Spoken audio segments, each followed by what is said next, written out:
Não é fácil falar sobre escolhas que mudaram minha vida para sempre, mas contar essa história é a única forma que encontrei de lidar com tudo o que aconteceu. Espero que ela chegue a outras pessoas e as faça refletir. Meu nome é Vanessa e desde pequena sempre imaginei como seria o dia do meu casamento. Enquanto outras crianças brincavam de médico ou de casinha, eu me envolvia nos véus de renda branca da minha mãe, improvisando um vestido com as cortinas da sala. Caminhava pelo corredor de casa como se fosse a nave de uma igreja. Minha mãe e minha irmã mais nova, Paula, aplaudiam sempre que eu encenava esse espetáculo. Minha mãe costumava dizer que eu tinha nascido para sonhar alto e amar profundamente. Eu nunca achei isso um defeito, mesmo com as piadas da minha irmã, que adorava debochar das minhas ideias sobre contos de fadas e finais felizes. Eu sempre mantive firme a crença no amor verdadeiro. Desde cedo, tinha decidido que minha alma e meu corpo seriam entregues no dia em que me casasse, para a pessoa com quem dividiria minha vida para sempre. Enquanto as meninas da escola começavam a viver suas primeiras paixões e flertes, eu seguia fiel à minha promessa. Enfrentava olhares curiosos, comentários maldosos e o ceticismo da minha irmã Paula. Apesar de ter apenas 2 anos a menos que eu, Paula parecia pertencer a um universo totalmente diferente. Era rebelde, vivia desafiando as regras e já aos 16 anos tinha namorado pela primeira vez. Ela não perdia a chance de criticar minhas escolhas. "Você está perdendo o que a vida tem de melhor, maninha." Ela dizia isso com um sorriso provocador que me fazia sentir antiquada. Mesmo com nossas diferenças, éramos muito próximas. Paula sempre me contava suas aventuras e romances, enquanto eu, com meu lado sonhador, falava sobre meu ideal de encontrar um amor perfeito e duradouro. Foi apenas aos 26 anos que conheci Pedro. O tempo parecia ter passado rápido. Apesar de ter vivido alguns relacionamentos e 2 namoros sérios na faculdade, nunca fui além de certos limites, o que acabava afastando os pretendentes. Mas Pedro foi uma exceção. Nos encontramos em uma festa de aniversário da minha amiga Sara. Ele era primo dela e havia acabado de se mudar para a cidade. Fiquei impressionada com sua beleza. Aqueles olhos escuros pareciam esconder histórias e segredos. Mas o que realmente me conquistou foi sua postura. Educado, atencioso e respeitoso. Ele me fez sentir que finalmente tinha encontrado alguém alinhado aos meus valores. Na nossa primeira conversa a sós, em um café discreto da cidade, resolvi abrir o jogo e contei sobre minha decisão de me preservar até o casamento. Esperava que ele, como outros antes dele, desistisse ao ouvir aquilo. Porém, sua reação foi inesperada. "É algo admirável. É raro encontrar alguém tão firme em suas convicções hoje em dia." Aquilo foi o início de um romance que parecia saído de um livro. Durante o ano seguinte, Pedro foi tudo o que eu sempre sonhei. Ele me apoiava, me respeitava e nunca teve pressa. Nosso amor crescia dia após dia, alimentado pela promessa de um futuro juntos. Um ano depois, durante um jantar romântico à luz de velas, ele me pediu em casamento. Tirou do bolso um anel tão lindo que parecia saído de um conto de fadas.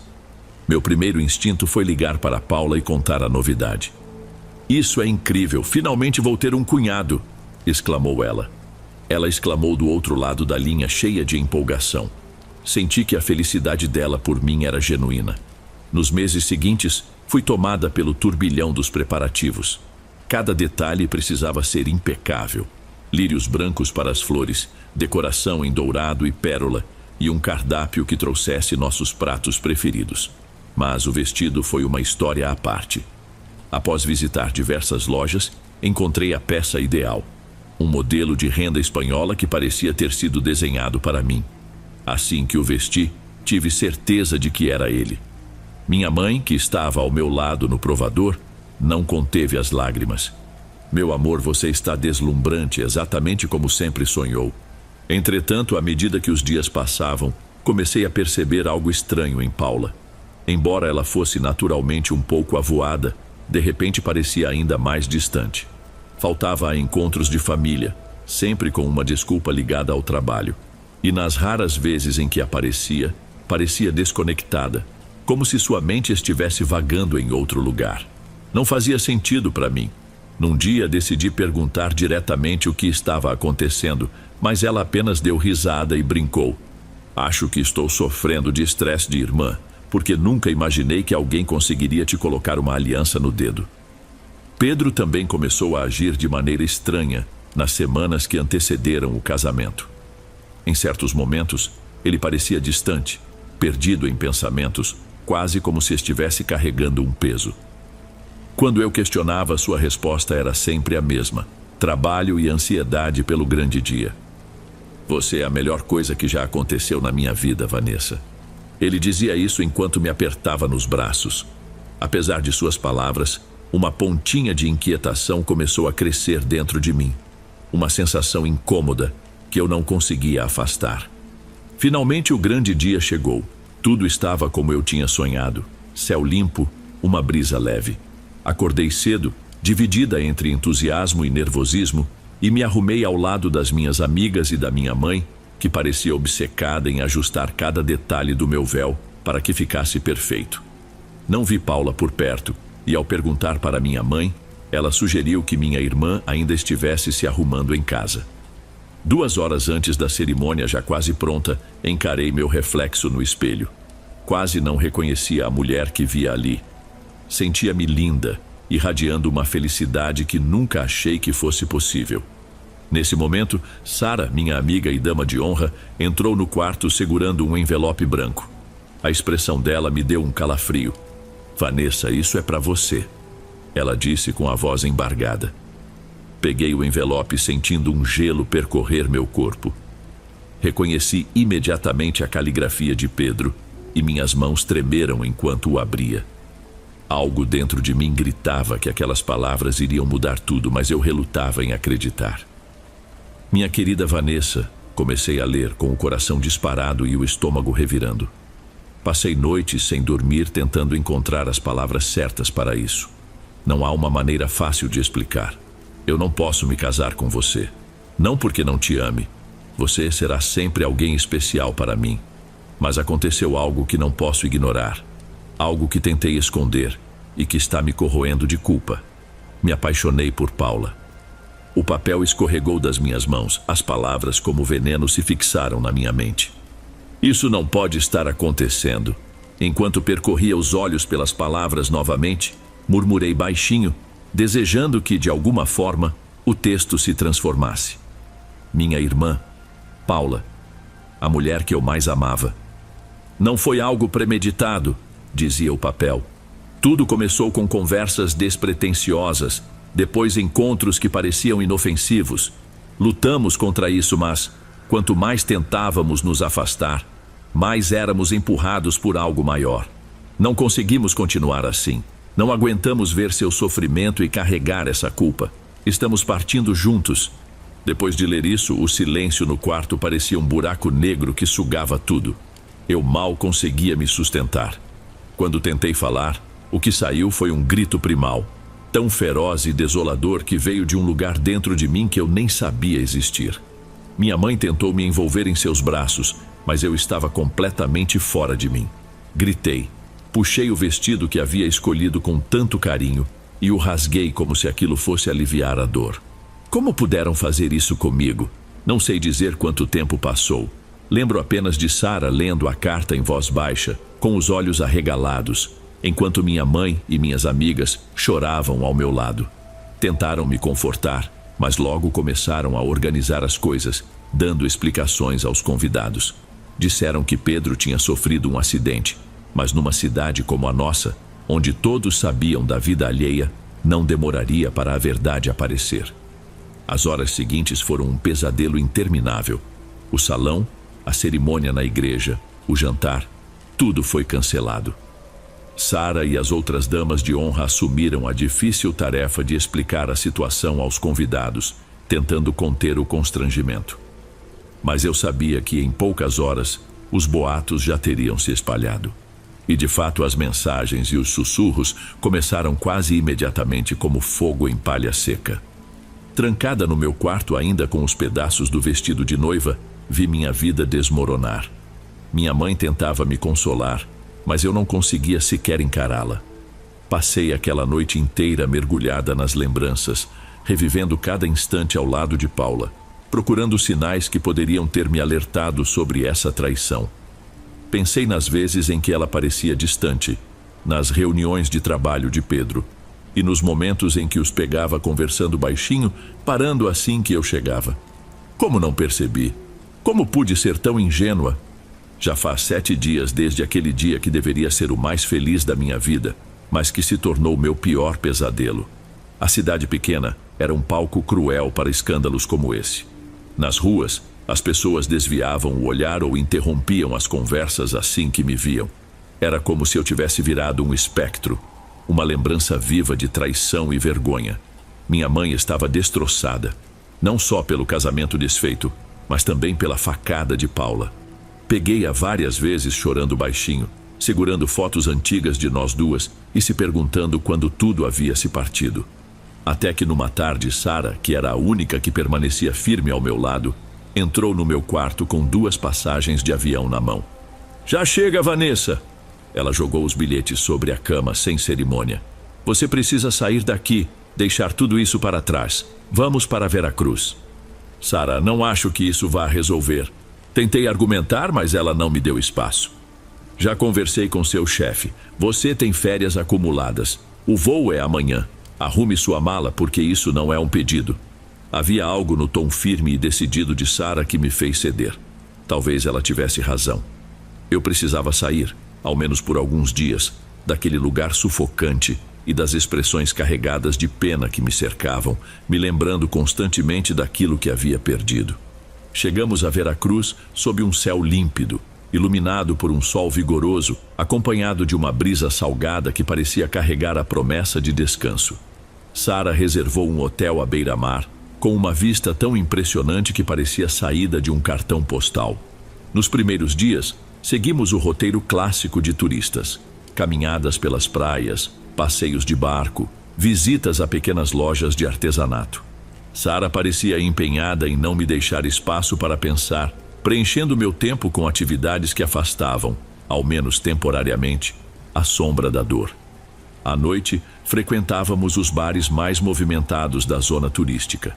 Sara insistia para que eu me arrumasse, aplicasse maquiagem e talvez reencontrasse alguma faísca de quem eu era antes de tudo desmoronar. "Isso vai te fazer bem, Vanessa", dizia, enquanto ajudava a escolher vestidos. Foi durante uma dessas noites, em um bar lotado e animado por uma banda ao vivo, que conheci Tiago. Sara tinha saído para o banheiro e eu estava sozinha à mesa quando notei um homem me observando do outro lado do salão. Ele não parecia fazer parte daquele cenário. Vestindo uma camisa preta e com o cabelo levemente desarrumado, sua expressão séria contrastava com o ambiente festivo ao redor. Mas foi seu olhar que me prendeu, uma intensidade quase magnética que me impediu de desviar. Quando nossos olhos se cruzaram, ele sorriu e senti meu coração acelerar por um instante. Antes que pudesse reagir, ele já estava a caminho da minha mesa. "Posso?"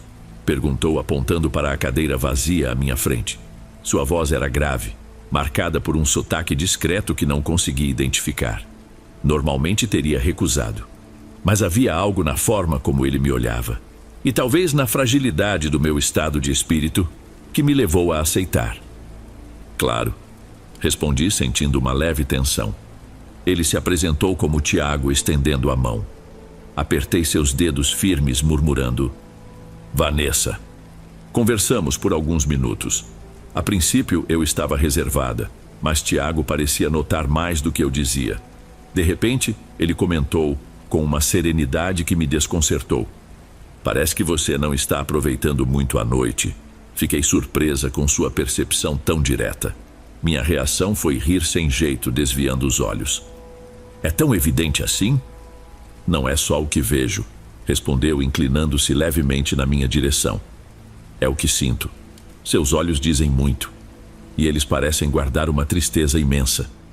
Havia algo na maneira como ele falava, uma suavidade que fazia parecer que me conhecia há muito tempo. Talvez fosse o álcool ou o alívio de ser compreendida sem julgamentos, mas me vi de repente desabafando. Contei tudo: o casamento arruinado, a traição de Pedro e Paula, a humilhação pública e a dor insuportável. Ele ouviu cada palavra com atenção, sem me interromper, como se estivesse ouvindo algo precioso. Quando terminei, Tiago ficou em silêncio por alguns instantes, como se estivesse refletindo sobre o que ouviu. Então, inclinou-se ainda mais, e sua voz saiu tão baixa que parecia quase um segredo. E se eu te dissesse que posso fazer com que eles paguem pelo que te fizeram? A princípio ri pensando que era apenas uma piada ou um jeito de me confortar, mas o rosto dele não demonstrava o menor traço de humor. E como você faria isso? Tentei soar irônica ao perguntar, mas a resposta dele veio em um tom ainda mais grave e sério. Alguns me chamam de bruxo, outros de feiticeiro. O nome pouco importa. O que interessa é que posso fazer com que aqueles que te feriram enfrentem as consequências do que fizeram. Qualquer pessoa sensata teria saído do bar naquele instante e ido embora sem olhar para trás. Um homem mais velho, num bar, alegando ser um feiticeiro, era o cenário perfeito para a confusão. Mas algo nele, no modo como falava, na intensidade daquele olhar penetrante, me fez hesitar. Feiticeiro?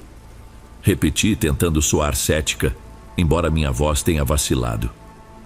Você não acredita em magia, Vanessa? Perguntou ele num tom tão baixo e inquietante que me causou arrepios. Depois de tudo o que aconteceu com você, depois da traição que sofreu, não acha que há algo além do que os olhos podem ver? Isso é insano. Murmurei, mas continuei sentada. Havia algo na conversa, um misto de mistério e ameaça, que me assustava, mas também me atraía.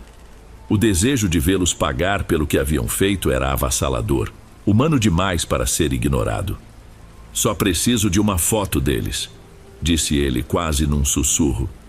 Uma imagem basta para iniciar a maldição. E claro, preciso de algo seu também. Algo meu? Perguntei com a voz quase apagada, temendo que alguém ouvisse. Sim, algo que eles te tiraram. Algo que pertence a você, mas tem um significado especial. Enquanto falava, seus olhos pareciam queimar. Era impossível desviar o olhar. Ele explicou, com uma frieza assustadora, que seria necessário eu me entregar à ideia para que o feitiço fosse concluído. Meu instinto gritava que eu devia ir embora, esquecer tudo aquilo, mas a raiva dentro de mim, alimentada pela dor, me mantinha ali. Será que eu teria coragem de selar um pacto com ele? Será que permitiria que a escuridão resolvesse o que eu não podia? Quando Sara voltou do banheiro, apresentei Tiago como alguém que havia acabado de conhecer. Pedimos mais bebidas e eu me forcei a rir, a dançar, a fingir que as palavras dele não estavam gravadas na minha mente. Mas sabia que por dentro eu estava devastada, os pensamentos sobre sua proposta me corroendo. Quando nos despedimos, Tiago me entregou um pequeno cartão com um número de telefone e um endereço escritos à mão. Se um dia quiser justiça, já sabe onde me encontrar. Seu sorriso, que antes parecia intrigante, agora parecia me assombrar. Guardei o cartão na bolsa, prometendo a mim mesma que jamais o usaria. Mas havia uma parte de mim, a parte quebrada, cheia de rancor, que sabia que talvez o faria. 2 dias depois, voltamos para casa. Durante o voo, tentei me convencer de que tudo o que aconteceu em Veracruz não passava de um devaneio, uma tentativa desesperada de escapar da realidade. Mas aquele cartão, escondido no fundo da bolsa, parecia ganhar peso toda vez que eu pensava nele. Não consegui jogá-lo fora. Às vezes, meus dedos o encontravam, e algo dentro de mim se recusava a desfazer-se daquele pedaço de papel. Os dias passaram, mas a dor não diminuía. Peguei-me revendo fotos antigas no celular. Pedro e Paula rindo juntos, momentos aparentemente perfeitos em reuniões de família. Cada imagem era uma lembrança cruel da traição que me rasgava por dentro. Foi numa tarde qualquer, como que tomada por uma força maior, que peguei o telefone, olhei o número no cartão e disquei. Ele atendeu no primeiro toque, como se estivesse esperando por isso.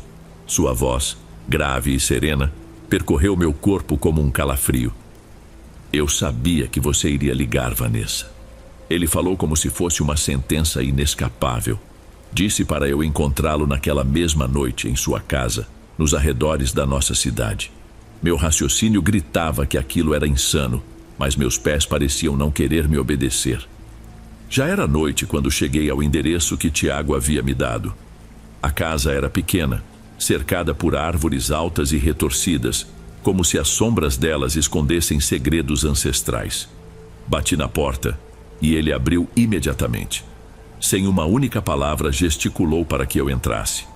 O ar lá dentro era pesado, impregnado com o cheiro de ervas misturado a algo que não consegui identificar. "Trouxe a foto?" perguntou, indo direto ao ponto. Peguei meu celular e mostrei uma imagem de Pedro e Paula. Ele analisou a tela em silêncio, murmurando palavras em uma língua desconhecida, antes de me devolver o aparelho. "Isso é só o começo", sussurrou com uma intensidade que fez minha pele arrepiar. Ele continuou: "Para completar o pacto, preciso de mais. Preciso daquilo que eles te roubaram ao esmagar seus sonhos, sua entrega, sua essência." Eu mal conseguia respirar. Tudo em mim dizia que eu deveria sair correndo, mas uma parte ferida e tomada pelo ódio, me prendia ali, imóvel. "O que isso significa?" perguntei, mesmo temendo a resposta. "Se você se entregar a mim esta noite, o feitiço será selado. O sofrimento que eles te causaram se transformará em tormento para eles." Tiago se aproximou. Havia algo em seu olhar, um brilho sombrio, quase sobrenatural, que me paralisava. Sua presença era como uma sombra densa que parecia consumir o ar ao meu redor. Apesar do medo, a sede de vingança tomou conta de mim. Sem dizer mais nada, concordei. Naquela noite me entreguei a Tiago. Havia algo estranho em tudo, no toque dele, em suas carícias. Suas mãos pareciam arder como fogo, carregando uma energia que era ao mesmo tempo fascinante e aterrorizante. Era como se algo maligno emanasse dele, algo que eu não podia compreender. Quando acordei, a luz do sol atravessava as janelas e minha cabeça latejava. Tiago já estava vestido, sentado numa cadeira ao lado da cama, observando-me com um olhar calmo e inabalável. "O pacto está feito", murmurou com uma tranquilidade que me inquietava profundamente. "Mas lembre-se, Vanessa, você nunca poderá ficar com outro homem. Essa marca que agora carrega é eterna." Enquanto me vestia apressada, senti o medo se espalhar por todo o meu corpo. Não sabia se tinha perdido a razão ou se havia sacrificado algo muito maior do que entendia. Mas sabia que não havia mais como voltar atrás. Antes que eu saísse, ele me entregou um pequeno pingente feito de uma pedra escura. "Para protegê-la deles e de si mesma." Não respondi. Apenas coloquei o amuleto na bolsa e saí daquela casa, com o coração pesado e um terror novo pulsando dentro de mim. 3 semanas depois, Pedro e Paula voltaram para a cidade. Soube disso por minha mãe, em uma ligação inesperada. "Vanessa, minha filha, o Pedro e a Paula estão de volta, mas algo não está certo. É melhor você vir até aqui. O caminho até a casa dos meus pais nunca pareceu tão longo." Quando cheguei, vi minha mãe na porta segurando um lenço com as mãos trêmulas, o rosto pálido e os olhos carregados de preocupação. Entrei na sala e os vi. Um calafrio percorreu minha espinha. Pedro e Paula estavam lá, mas não eram mais as pessoas que eu conhecia. Estavam magros, com as faces encovadas, a pele amarelada e olheiras profundas. Pareciam versões assombradas de si mesmos. "Vanessa." A voz de Pedro mal saiu, fraca e rouca. "Precisamos de ajuda." Paula sussurrou, a voz trêmula, carregada de medo e uma vulnerabilidade que eu nunca havia visto nela. Olhei para ela com frieza, tentando manter minha postura, mas algo em mim vacilou. Senti uma ponta de compaixão. Ela começou a falar, explicando que tudo tinha começado semanas atrás. Contou que não entendiam o que estava acontecendo, que haviam procurado ajuda médica, mas nenhum exame mostrava nada de anormal. Enquanto Paula falava, Pedro, ao lado dela, tossia debilmente. Observei os dois, lutando para esconder o turbilhão de sentimentos que me consumia. Uma mistura de horror e uma satisfação amarga. O feitiço de Tiago estava funcionando. A promessa de vingança se cumpria diante dos meus olhos. Mas ao vê-los naquele estado, tão frágeis, tão humanos, uma inquietação começou a se instalar em mim. Era isso que eu realmente queria? Nos dias seguintes, ambos foram internados, mas nenhum tratamento parecia surtir efeito. O estado deles piorava a cada dia. Os médicos estavam perplexos. Os exames não apontavam nada fora do comum, mas era como se suas forças estivessem sendo drenadas lentamente. Minha mãe, sem entender a gravidade da situação, dividia seus dias entre a casa e o hospital, rezando fervorosamente por um milagre. Uma tarde fiquei sozinha com Paula no quarto do hospital. Ela segurou minha mão com os dedos gelados e olhou para mim com os olhos marejados. Vanessa, me perdoa pelo que fizemos. Sua voz era um fio quase inaudível, carregado de culpa. Não sei como chegamos a isso. Não foi só atração. Era algo que parecia maior do que nós. Fechei os olhos tentando bloquear as palavras dela, tentando afastar as lembranças que insistiam em voltar. Mas Paula não parou. Sinto que estamos sendo castigados, Vanessa, ela disse com lágrimas escorrendo pelo rosto. Tudo começou depois daquela noite, na cidadezinha onde tentamos recomeçar. As palavras dela me atingiram como um golpe. Eu sabia exatamente o que ela queria dizer, mas não suportava ouvir. O feitiço de Tiago não era apenas uma promessa vaga, era uma realidade cruel que agora me colocava frente a frente com o peso das minhas escolhas. Dias depois, Pedro não resistiu. Seu corpo simplesmente cedeu, sem qualquer explicação médica plausível. No dia do enterro, observei à distância, escondida atrás de uma árvore. Não tive coragem de encarar minha família nem o pequeno grupo de pessoas presentes. A culpa me consumia como uma chama que não podia ser apagada. Paula, por sua vez, continuou internada, lutando contra a sombra de algo que ninguém podia explicar. Minha mãe passava horas ao lado dela, rezando e se perguntando o que havia destruído nossa família. Eu, por outro lado, comecei a me questionar se o preço da minha vingança não era alto demais. A culpa tornou-se uma companheira constante, me atormentando a cada instante. Tentei seguir com a vida. Convenci a mim mesma de que tudo aquilo poderia ser apenas uma série de coincidências infelizes, que não havia feitiço algum. E por um tempo, quase acreditei. Foi quando conheci Caio, um colega novo no trabalho. Ele era gentil, educado e seu sorriso parecia iluminar algo em mim que eu pensava estar perdido. Começamos a sair. Por um breve momento achei que talvez pudesse recomeçar, encontrar uma nova chance de felicidade. Mas na primeira noite em que tentamos ficar juntos, uma dor insuportável me tomou. Era como se milhares de agulhas perfurassem meu cérebro. Fui ao banheiro, olhei no espelho e vi o sangue escorrendo do meu nariz. Naquele instante compreendi. Era a maldição. Tiago havia cumprido sua promessa. Naquela noite chorei até não restar nenhuma lágrima. Estava presa a algo que eu mesma havia escolhido. No dia seguinte, disquei o número de Tiago. Ele atendeu no primeiro toque, como se soubesse que eu ligaria. Eu te avisei, Vanessa, disse ele com a voz fria e tranquila. O preço da vingança é alto. Agora você está marcada. Implorei e pedi com lágrimas que ele desfizesse o feitiço, que eu não podia mais suportar viver assim. Mas Tiago respondeu com uma tranquilidade gélida. O que está feito, está feito. Não era isso que você queria? Agora você me pertence. Os meses se transformaram em anos. Paula permanecia em coma, um corpo vazio preso entre a vida e a morte, enquanto eu vivia acorrentada a uma prisão invisível. Evitei qualquer tipo de relacionamento, mantive distância de qualquer proximidade. Não era apenas o medo, mas a certeza de que algo em mim havia mudado para sempre. Às vezes Tiago me ligava.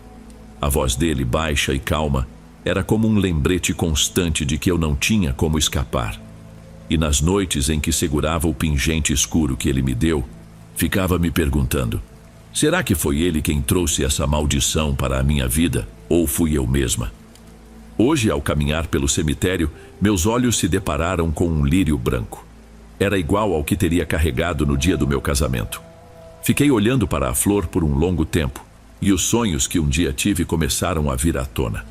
Os desejos que foram arrancados de mim pela traição. Foi então que percebi, com uma clareza dolorosa, que não há mais ninguém para culpar. A traição me feriu, mas a escolha pela vingança foi minha. O preço que paguei não foi imposto por Tiago, mas por mim mesma. Vivo agora como uma prisioneira, Não de um feitiço, mas das consequências do ódio que alimentei.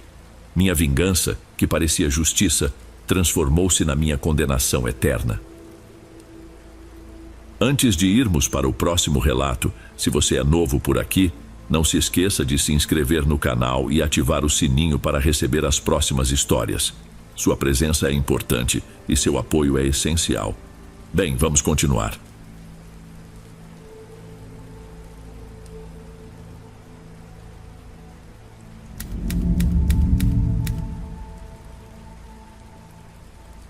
Me chamo Daniel. Sou caminhoneiro há mais de uma década. Meu trabalho é transportar de tudo: máquinas, alimentos, o que você imaginar. Para mim, as rodovias são como meu escritório. E os postos de gasolina, meus cafés. Gosto desse estilo de vida. Não tenho patrão me cobrando, a paisagem muda a cada dia e há algo de calmante em dirigir durante a noite. Mas, nesse ramo, você aprende que a estrada tem suas armadilhas. Não é só o risco de acidentes ou assaltos, mas algumas experiências que deixam sua mente inquieta por muito tempo. Certa vez, vivi algo que até hoje me faz questionar tudo. Não sei se foi azar ou pura coincidência, mas vou compartilhar o que aconteceu para você me dizer o que faria no meu lugar. Tudo começou em uma dessas viagens que ninguém quer aceitar. Rotas longas e isoladas, mas que são parte do trabalho. Naquela noite, eu transportava ferramentas para um vilarejo próximo à fronteira. A viagem começou tranquila, com uma estrada reta, pouco movimento e um céu completamente limpo. Adoro dirigir à noite por causa do trânsito menor e porque o tempo passa voando com uma boa música no som. Depois de algumas horas, o GPS indicou um desvio. Era uma estrada secundária, mal conservada, mas que encurtava o trajeto. Apesar de sentir um desconforto inexplicável, segui o GPS. A via era tão estreita que parecia feita apenas para carros pequenos. A única coisa que quebrava o silêncio era o ronco do motor e o som de alguns grilos. Enquanto dirigia, vi um carro parado no acostamento. Um sedã antigo com o pisca-alerta ligado, mas não havia ninguém por perto. Pensei que o motorista tinha saído para pedir ajuda, mas não ia parar ali para investigar. Continuei. Porém, alguns quilômetros depois, avistei outro carro exatamente igual, com as luzes piscando do mesmo jeito. Reduzi a velocidade, desconfiado. Era impossível o veículo ter passado por mim sem que eu visse.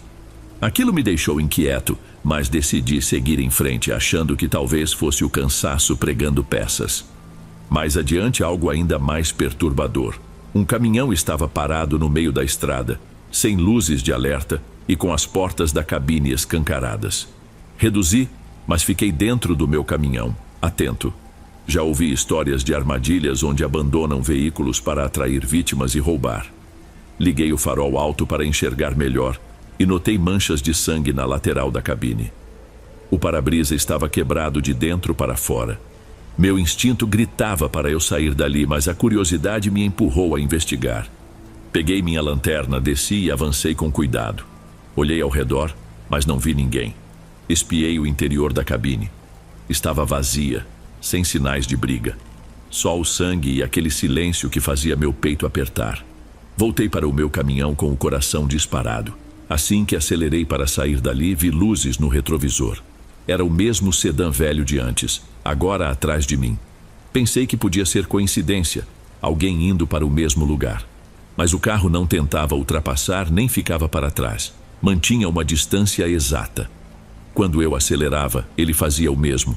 Quando eu reduzia, ele também. Liguei o rádio para tentar contato com alguém na área, mas só recebi silêncio. O celular? Sem sinal. Mais adiante, em uma curva fechada, dei de cara com um bloqueio improvisado. Galhos, pedras e cones velhos espalhados na estrada. Pisei no freio com força e o carro que vinha atrás fez o mesmo. Logo depois, 2 homens desceram. Um carregava um pé de cabra, o outro algo que parecia uma arma. Meu corpo foi tomado por adrenalina. Tranquei as portas do caminhão e comecei a pensar: tento passar pelo bloqueio ou fico e tento resolver isso de outro jeito? Enquanto eu hesitava, os homens se aproximavam, gritando algo que eu não conseguia entender. Sem saber ao certo se era coragem ou puro desespero, afundei o pé no acelerador e lancei o caminhão contra o bloqueio. O impacto foi forte, mas o veículo passou por cima dos galhos e pedras. Pelo retrovisor, vi os homens correndo de volta para o carro. Eles tentaram me seguir, mas os destroços na estrada os atrasaram. Continuei dirigindo sem olhar para trás, com o coração disparado e uma sensação constante de perigo. Não fazia ideia se eles tinham ficado para trás de vez ou se algo pior me esperava mais à frente. Para minha sorte, o restante do trajeto foi tranquilo. Mas a história estava longe de terminar. No dia seguinte, já no destino, fui verificar os danos no caminhão causados pelo impacto. Foi então que notei algo estranho. Uma caixinha enrolada em fita preta escondida debaixo do banco do carona. Aquilo não era meu, e eu tinha certeza de que não estava lá quando saí. Abri com cuidado, e o que vi quase me fez desmaiar. Maços de dinheiro, pequenos pacotes de um pó branco e um bilhete que dizia: "Deixamos isso aí para o caso de você mudar de ideia." Foi nesse instante que tudo fez sentido. Aqueles homens não estavam apenas me perseguindo. Queriam usar meu caminhão para transportar algo sem que eu soubesse. Ou então, haviam me confundido com outra pessoa. Não faço ideia do que exatamente tinham em mente e, sinceramente, prefiro não descobrir. Desde aquela noite penso muito no que aconteceu. Talvez tenha sido pura sorte sair vivo daquela situação, ou quem sabe alguém lá em cima estava cuidando de mim. Só sei que se as coisas tivessem sido diferentes, eu talvez não estivesse aqui para contar essa história.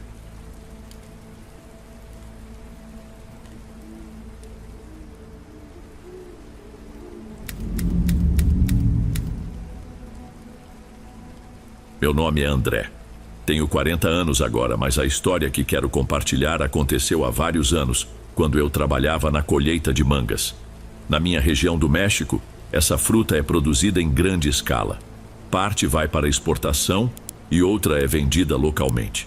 Meu pai sempre esteve nesse ramo e eu comecei cedo a ajudá-lo. A remuneração era boa. No início pagavam pelo dia de trabalho, mas com o tempo passaram a pagar por cada caixa colhida. Sinceramente, não era um trabalho pesado. Exigia esforço, sim, mas era algo manejável. Os pomares ficavam próximos do litoral, a poucos quilômetros do Pacífico. Muitos pequenos produtores cultivavam naquela área, homens que plantavam em menor quantidade. Meu pai e eu preferíamos trabalhar para esses pequenos agricultores, pois ofereciam uma remuneração melhor. Além disso, eram quase sempre conhecidos nossos. O que vou contar se passou em um desses pomares. A plantação era modesta e o dono era amigo próximo do meu pai. Eles já haviam trabalhado juntos antes e por isso ele confiava muito na gente. Naquele dia, ele também ajudava na colheita. Lembro-me de que, naquela ocasião, nos dividimos. Fui para o canto esquerdo, mais afastado do meu pai e de Dom Joel, para começar nas últimas árvores. Usávamos uma longa vara de madeira com uma rede na ponta, que permitia pegar as mangas sem precisar subir até o topo das árvores. No entanto, eu raramente usava o cabo. Preferia subir nos galhos. Levava uma mochila improvisada comigo para ir colocando as frutas. Enquanto estava concentrado no trabalho, em pé sobre um galho próximo ao tronco, percebi algo pelo canto do olho. Foi um movimento rápido, como se alguém estivesse caminhando. Virei a cabeça e avistei uma pessoa. Pensei que fosse meu pai, mas para minha surpresa era uma mulher. Do alto não conseguia ver bem seu rosto, já que ela tinha cabelos longos e escuros. O jeito dela caminhar me chamou a atenção. Parecia que tinha dificuldade para se mover. Fiquei observando por alguns instantes. Ela se abaixou e pegou uma manga do chão. Depois, ergueu o rosto, percebendo que eu a encarava. Seu rosto era estranho. Parecia o de alguém mais velho, mas havia algo de incomum. Não sei descrever exatamente, mas seu semblante parecia desajustado, como se um lado estivesse mais baixo que o outro. Quando sorriu, vi seus dentes. Eram muito amarelados, quase marrons. Ela disse algo que inicialmente não entendi. "Posso levar esta manga?" Repetiu numa voz incrivelmente suave, que não combinava com o corpo dela. Parecia o timbre de uma criança. Por algum motivo fiquei desconfortável e tenso. Depois de alguns segundos, respondi que sim, que podia levar. Sem agradecer, ela virou as costas e continuou andando, ainda sorrindo. Fiquei observando até que desapareceu entre as árvores. Tentei voltar ao trabalho, mas aquela presença me perturbava.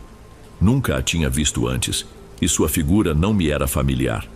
Desci do galho e fui até meu pai. Gritei para chamar sua atenção. Ele se virou para mim com uma expressão de dúvida e perguntou o que tinha acontecido. Tem uma senhora aqui no pomar, murmurei, ainda um pouco inquieto. Meu pai, confuso, quis saber do que eu estava falando. Expliquei que tinha visto uma senhora próxima do lugar onde eu estava trabalhando e acrescentei que nunca a tinha visto antes no povoado. Ele achou estranho que alguém estivesse caminhando por ali, mas sugeriu que talvez fosse alguém acompanhando os agricultores locais. Decidimos não dar mais atenção ao assunto e seguimos trabalhando. Passamos 2 dias naquele pomar. Não era muita manga para colher, mas, sendo apenas nós 3, o serviço avançava devagar. Depois da colheita, ainda era necessário revisar a fruta para garantir que não tivesse manchas, conforme as exigências de exportação. No segundo dia, ao final da tarde, o sol já tinha quase sumido. Faltava pouco para terminarmos, mas a luz era escassa. Eu estava cansado, mas queria terminar logo. Quando carregamos as últimas caixas na caminhonete, senti vontade de ir ao banheiro. Enquanto meu pai e Dom Joel conversavam, aproveitei para me afastar um pouco e urinar. Entrei entre as árvores e andei alguns metros. Foi então que, ao longe, notei uma sombra. A silhueta parecia familiar, e eu quase podia jurar que era a mesma mulher do dia anterior. Ela estava parada, na mesma posição. De novo, algo nela me inquietava, me causava um medo difícil de explicar. A mulher parecia procurar algo no chão, agachada, com a cabeça baixa. Um arrepio percorreu meu corpo tão forte que perdi até a vontade de urinar. Era como se um frio percorresse minhas costas. Impulsivamente peguei uma pequena pedra do chão e a joguei em direção a ela. A primeira pedra não acertou nada, mas na terceira tentativa notei que a mulher ergueu o rosto. Assustado, me escondi rapidamente para que ela não me visse. Logo em seguida saí correndo de volta para a caminhonete onde meu pai estava. Assim que ele me viu, perguntou se tinha acontecido alguma coisa. Como Dom Joel também estava por perto, resolvi contar que tinha visto a mulher novamente. Dom Joel ficou intrigado e perguntou quem era. Expliquei tudo e disse que era a segunda vez que a via. Ele ficou irritado. Ninguém tem permissão de entrar no meu pomar, afirmou. Logo depois ele saiu para dar uma volta no terreno, mas não encontrou nada. Eu descrevi a senhora como podia lembrar, mas Dom Joel disse que não fazia ideia de quem poderia ser. Meu pai tentou acalmá-lo, sugerindo que talvez fosse alguém da região. Acho que estão roubando minhas mangas, disse Dom Joel, aborrecido. Naquela época era comum pessoas invadirem pomares para roubar grandes quantidades de frutas e revendê-las em mercados de outros povoados. Dom Joel garantiu que tomaria providências. Subi na parte de trás da caminhonete e seguimos para o povoado. Mais tarde, naquela mesma noite, meu pai lembrou que tinha esquecido o bastão de colheita no pomar. Ele me pediu para buscá-lo, mas havia um problema. Já passava das 9 da noite. Mesmo de bicicleta, eu levaria cerca de meia hora para chegar lá. Respondi que pegaria o bastão no dia seguinte, e felizmente, ele não insistiu. No outro dia, fiquei ocupado ajudando meu tio em alguns afazeres e acabei me esquecendo do pedido do meu pai. Mais tarde, quando cheguei em casa, ele perguntou se eu tinha pego o bastão. Meio contrariado, peguei a bicicleta e fui rumo ao pomar. Eu não queria irritá-lo. O sol já sumia no horizonte. No caminho, cruzei com alguns homens descarregando mangas de uma caminhonete. Continuei até o portão da propriedade. Tirei a chave do bolso e destranquei o cadeado. Encostei a bicicleta no canto e fui até o lugar onde meu pai mencionou ter deixado o bastão. Para minha surpresa, encontrei apenas uma cadeira desgastada. A luz do dia já dava seus últimos suspiros e resolvi fazer uma busca rápida antes que a escuridão tomasse conta. Caminhei por entre as árvores, observando ao redor, mas nada do bastão. Quando cheguei perto do limite do terreno, ainda sem sucesso, virei para retornar. De repente, senti uma pancada no braço. Soltei um grito de dor. O impacto foi forte. Primeiro pensei que fosse uma pedra, mas logo percebi, a alguns metros de mim, uma manga mordida no chão. Levantei o olhar confuso e vi uma sombra atrás de um tronco. A figura ergueu a mão e atirou outra manga que atingiu meu estômago. Tentei pegar a fruta para devolver, mas a sombra avançou em minha direção com uma velocidade impressionante. Tudo aconteceu em um instante. Vi que era a mesma mulher dos dias anteriores, vestindo o mesmo traje sujo que arrastava pelo chão. Ela corria na minha direção. Dei passos rápidos para trás. Seus movimentos bruscos e a pouca luz não me deixavam identificar seu rosto claramente, mas logo percebi que era aquela senhora. Segurei seus braços finos, sentindo os ossos sob a pele. Um calafrio percorreu meu corpo. O cheiro que vinha dela era insuportável, uma mistura de carne podre com algo queimado. Sua respiração era pesada e ruidosa. Empurrei-a com força, mas ela voltou a se aproximar. Dessa vez, consegui ver melhor seu rosto. Um líquido escuro e viscoso escorria da sua boca, mais espesso que saliva. Ela emitia sons graves, como rosnados de um animal furioso. Meu coração disparou e o medo me dominou. Era como encarar um cão enraivecido. Senhora, por favor, calma. Eu dizia repetidamente, mas parecia que ela não ouvia. Seus olhos estavam vazios, o corpo magérrimo. Cada tentativa minha de afastá-la era frustrada, pois ela avançava com a boca aberta, tentando me morder. Comecei a gritar, torcendo para que os homens que vi no caminho me ouvissem. Procurei algo para me defender, mas abaixar para pegar uma pedra parecia arriscado demais. Sem alternativas, chutei suas pernas. O som dos ossos se retorcendo foi terrível. Um líquido quente e viscoso escorria dos seus lábios, manchando meus braços. Desesperado, agarrei-a pelos cotovelos e a lancei contra uma árvore. Seu corpo parecia não ter peso. Aproveitei o momento para correr. Sentia uma sensação estranha nas costas, como se ela pudesse me alcançar a qualquer momento. Ouvi seus rosnados e o barulho seco dos dentes batendo. Corri o mais rápido que consegui até chegar ao portão principal. Com as mãos trêmulas, lutei para segurar a bicicleta. Mesmo à distância, a mulher continuava me atacando com mangas. Subi na bicicleta às pressas e pedalei, gritando, enquanto o medo me fazia perder o equilíbrio. Acreditava que a qualquer momento ela me alcançaria. Pouco tempo depois, avistei algumas pessoas à beira da estrada. Eram os homens que também colhiam mangas. Eles notaram meu estado e perguntaram o que havia acontecido.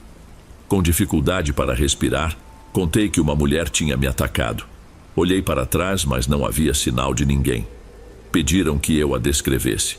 Dei os detalhes, mas, sendo sincero, até para mim aquilo parecia absurdo.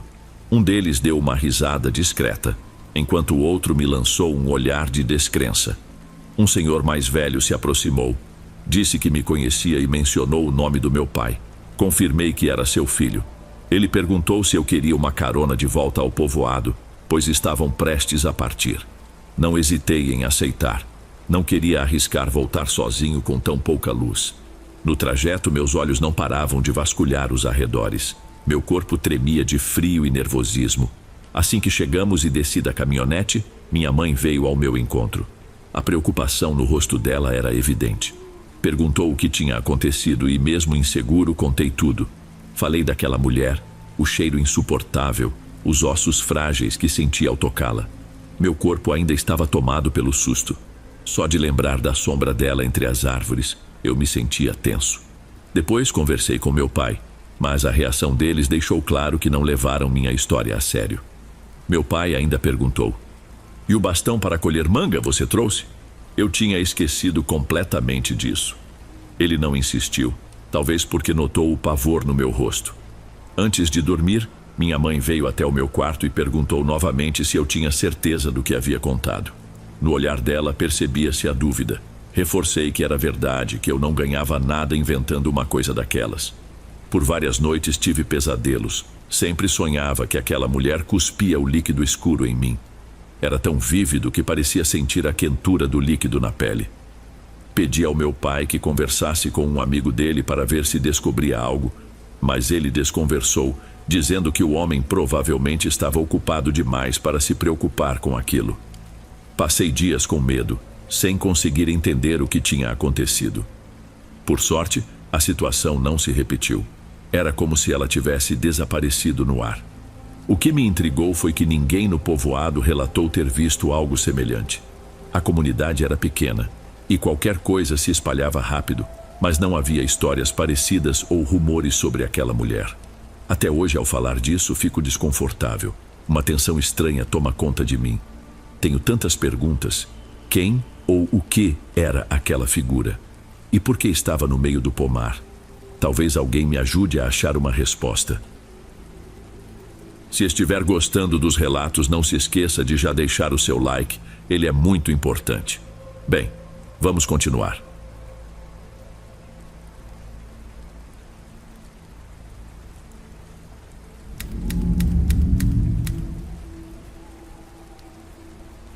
Gostaria de dividir uma situação que vivenciei durante o velório da prima de um amigo.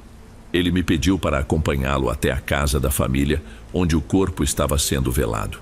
Na minha família, há a convicção de que realizar velórios em casa pode atrair manifestações do falecido.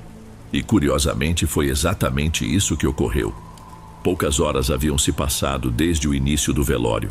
Enquanto conversas se espalhavam pelo ambiente, eu estava próximo ao marido da falecida, que cuidava da filha deles, uma criança de apenas 4 anos. Ela mal articulava frases completas, mas, em meio às orações, ouvi algo que gelou minha espinha. Eu quero ir com a mamãe. Ela está ali, perto do caixão. A garotinha repetiu essas palavras várias vezes, afirmando enxergar a mãe caminhando pela casa. Fiquei profundamente impressionado, pois acredito no sobrenatural. No entanto, a maioria das pessoas presentes não deu atenção ao que a criança dizia, provavelmente absorvidas pela dor do momento. Após o funeral, meu amigo compartilhou algo ainda mais inquietante que o viúvo havia revelado. Uma das noites em que o corpo ainda estava na casa, o homem ouviu, vindo do quarto da filha, a voz da esposa cantarolando a canção de ninar que usava para fazer a menina dormir.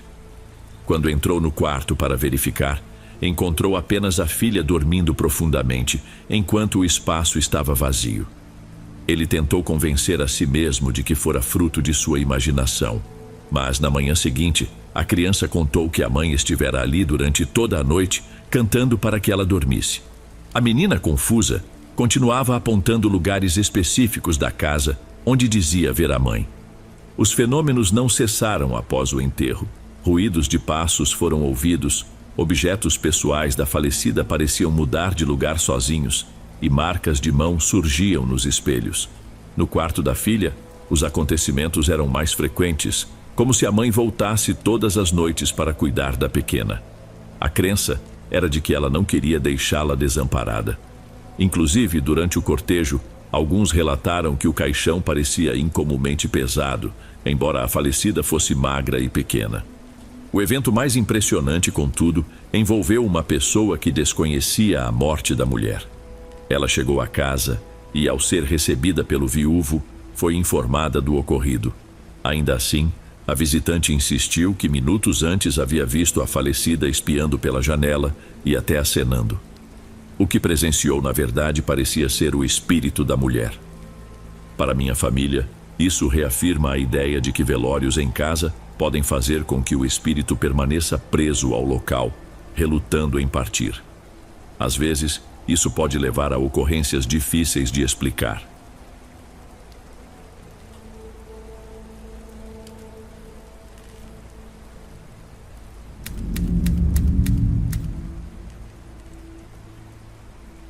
Meu nome é Xavier.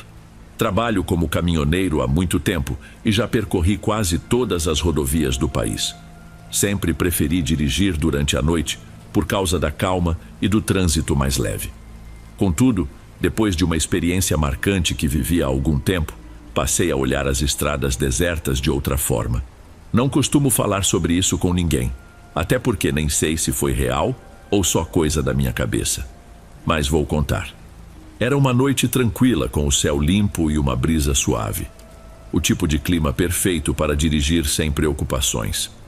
Eu transportava uma carga leve para um destino na serra, cruzando um trecho pouco frequentado que passava por planícies e alguns bosques isolados.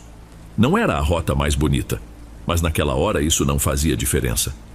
Com uma boa música tocando e um café do lado, tudo parecia correr bem. Já tinha avançado bastante quando, em uma curva, algo me chamou a atenção. Várias fogueiras acesas ao longe, numa clareira ao lado da estrada. Ver fogueiras por ali não era raro. Às vezes eram trabalhadores locais ou pessoas acampando. Mas o que me incomodou foi a simetria delas, todas perfeitamente alinhadas com o mesmo tamanho e intensidade das chamas. Achei curioso, mas segui viagem, embora aquela cena continuasse na minha mente. Poucos quilômetros depois, meu caminhão começou a apresentar problemas. O motor fez um barulho estranho, como se estivesse perdendo força, e os faróis piscaram algumas vezes antes de voltarem ao normal. Eu não sou mecânico, mas sabia que algo estava errado.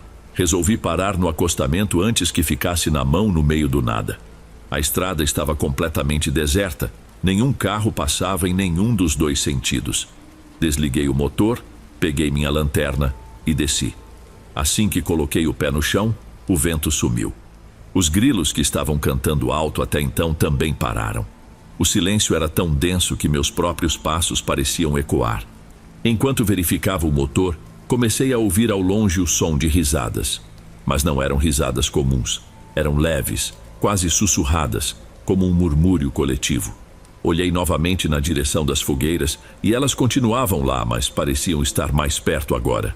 Tentei me concentrar no caminhão, mas não encontrei nada de errado. Mesmo assim, o barulho do motor persistia. Foi então que senti algo estranho, como se estivesse sendo observado. Olhei ao redor e perto das fogueiras vi silhuetas humanas, ou algo parecido. Elas estavam paradas perto das chamas, imóveis, como se me encarassem. Um arrepio subiu pela minha espinha, mas tentei me manter calmo. Pensei que pudesse ser apenas sombras ou minha imaginação. Voltei para o caminhão. Tranquei as portas e tentei ligar o motor novamente, mas nada aconteceu. A chave girava, mas o caminhão não dava sinal de vida. De repente ouvi um som suave no para-brisa, como se algo tivesse tocado nele. Quando olhei, vi uma marca, parecida com uma mão suja de cinzas. Sem pensar muito, desci do caminhão novamente, determinado a verificar tudo e sair dali o mais rápido possível. Fui até a traseira para conferir a carga, e enquanto fazia isso, ouvi passos atrás de mim. Virei com a lanterna, o coração disparado, mas não vi ninguém. Apenas a estrada vazia e o silêncio absoluto. Reparei mais uma vez nas áreas onde as fogueiras ardiam e notei uma delas se apagando devagar. Em seguida, outra e mais outra. O silêncio tomou conta de tudo novamente. Não havia mais risadas ou murmúrios no ar, apenas o som do meu coração disparado e dos meus passos apressados. Pulei para dentro do caminhão, travei a porta e girei a chave de ignição mais uma vez. O motor engasgou, mas acabou funcionando com esforço. Os faróis iluminaram o caminho à frente, e foi nesse momento que algo me fez acelerar sem hesitar. As mesmas figuras que antes cercavam as fogueiras estavam agora alinhadas ao longo da estrada, na mesma disposição das chamas. Eram esguias, altas e, embora seus rostos permanecessem ocultos, tive a sensação inconfundível de que estavam olhando diretamente para mim. Sem pensar duas vezes, pressionei o pedal com força e deixei aquele trecho para trás, levando comigo a impressão de que aquelas presenças me seguiam com os olhos. Só quando alcancei uma área mais movimentada, com luzes de casas e algumas pessoas por perto, senti um alívio. Parei em um posto para respirar e verificar o caminhão. Tudo parecia normal, como se nada fora do comum tivesse acontecido. Porém, ao me aproximar do para-brisa, lá ainda estava a marca de cinzas, intocada. Não sei o que aconteceu naquela noite. Não sei se eram seres humanos, sombras ou algo ainda mais perturbador. Apenas sei que as silhuetas imóveis naquele cenário desolado ficaram gravadas na minha memória por muito tempo. Não acho que algum dia terei uma resposta para o que vivi. O que quer que fossem, espero nunca mais cruzar o caminho delas.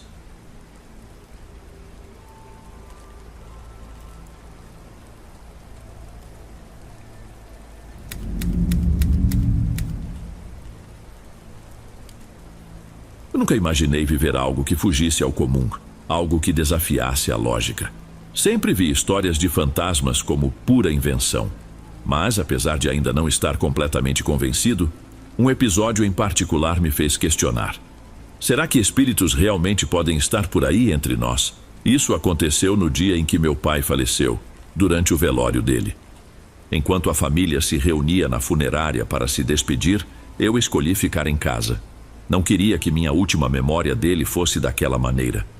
Tranquei-me no quarto dele, afundado em lágrimas e agarrado ao travesseiro que ainda trazia seu cheiro. O choro me venceu e acabei adormecendo ali mesmo. Foi então que algo estranho aconteceu.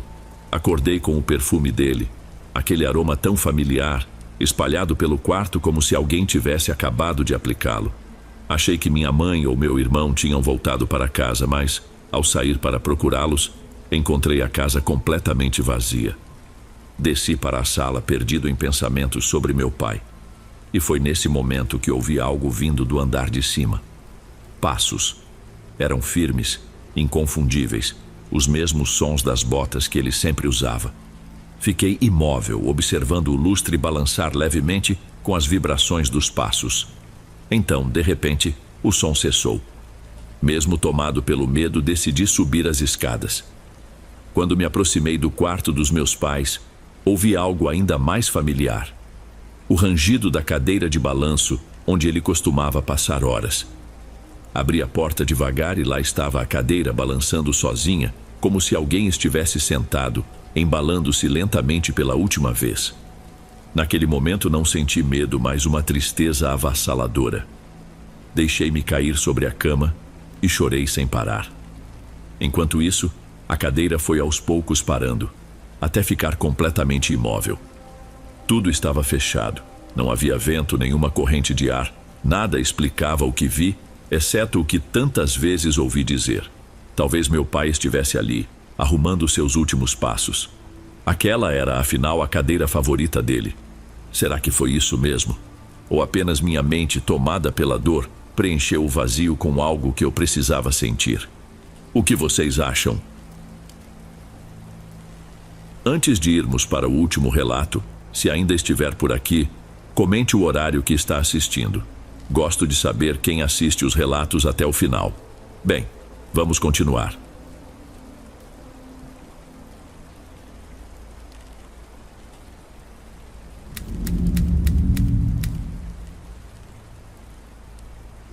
Meu nome é Matias e há muitos anos trabalho como caminhoneiro. Meu dia a dia é cruzar estradas de todo o país, levando de tudo, desde equipamentos pesados até itens do dia a dia. Vou te contar uma coisa. Nesse ramo, a gente aprende rápido que o perigo nem sempre está nos buracos ou nas curvas traiçoeiras. Às vezes, o que realmente ameaça não vem da estrada, mas sim do que se esconde na escuridão. E não estou falando de animais atravessando a pista. Isso seria fácil. Estou falando de algo bem mais assustador, que não tem pena de colocar a gente em apuros de verdade. Passei por isso em uma viagem que fiz pela região de Jalisco. Era uma rota pouco familiar para mim. Um trecho tão isolado que me lembrava uma noite no meio do deserto. Normalmente, eu evitaria passar por ali, mas me mandaram seguir esse caminho porque supostamente seria mais rápido e sem o incômodo dos bloqueios policiais. O problema é que o perigo naquela estrada era bem diferente do que eu esperava. A viagem aconteceu por volta de 1 da manhã. Aquelas horas em que a estrada é um vazio assustador, sem luzes, casas ou qualquer sinal de vida por quilômetros. Tudo estava calmo, até demais, quando avistei pelo retrovisor um piscar de luzes vermelhas e azuis. Pareciam de uma viatura policial. Meu instinto me alertou que algo estava errado. Mas eu não tinha motivo para não parar. Estava tudo em ordem com a minha carga. Diminui a velocidade e encostei no acostamento. Logo atrás, uma caminhonete branca estacionou. Ela tinha luzes piscando, mas, olhando melhor, não parecia ser um veículo oficial. Mesmo assim, pensei que naquela região, a polícia às vezes usa carros comuns. O motorista desceu. Era um homem usando um uniforme genérico, calça escura, botas e uma camisa com um símbolo que eu não consegui identificar. Ele usava boné e carregava uma arma na cintura. Se aproximou e com um tom firme falou: "Boa noite, amigo. Estamos realizando inspeções em caminhões. Precisamos verificar sua carga. Há relatos de contrabando nesta área." A voz dele era autoritária, como se estivesse acostumado a impor ordens. Mas havia algo que me incomodava. O uniforme não tinha insígnias oficiais, nem brasão, nem identificação com o nome dele, como é comum. Além disso, a arma que ele carregava não era padrão. Parecia mais um fuzil, o tipo que chamam de cuerno de chivo. Tentei explicar que minha carga era legal, apenas peças de reposição para oficinas mecânicas. Mas ele insistiu. Disse que se eu não abrisse o reboque, teria que me levar até um posto para uma vistoria completa.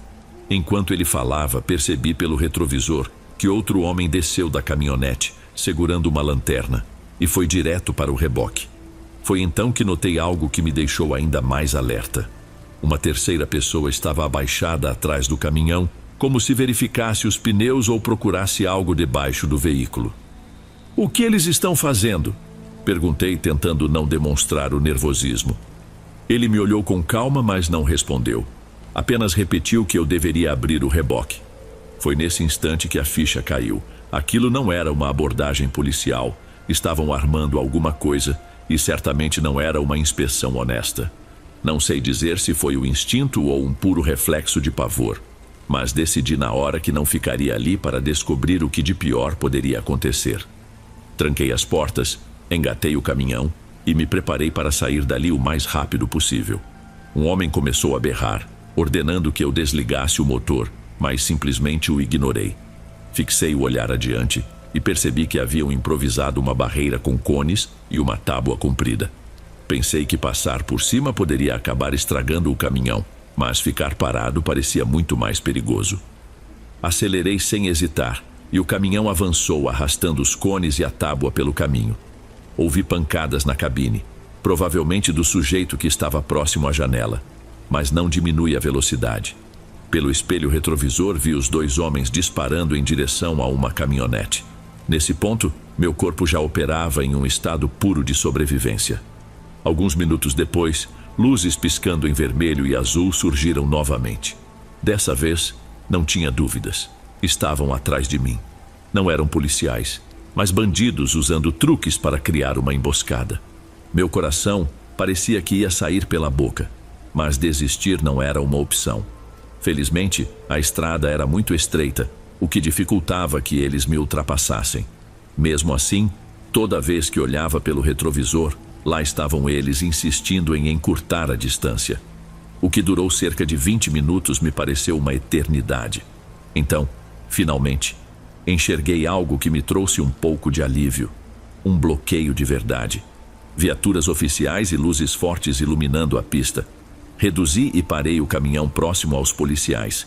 Quando abaixei o vidro, contei rapidamente o que havia acontecido, apontando para a caminhonete que vinha logo atrás. Os agentes não perderam tempo. Montaram uma barreira para interceptá-los. Para minha surpresa, no entanto, a caminhonete jamais apareceu.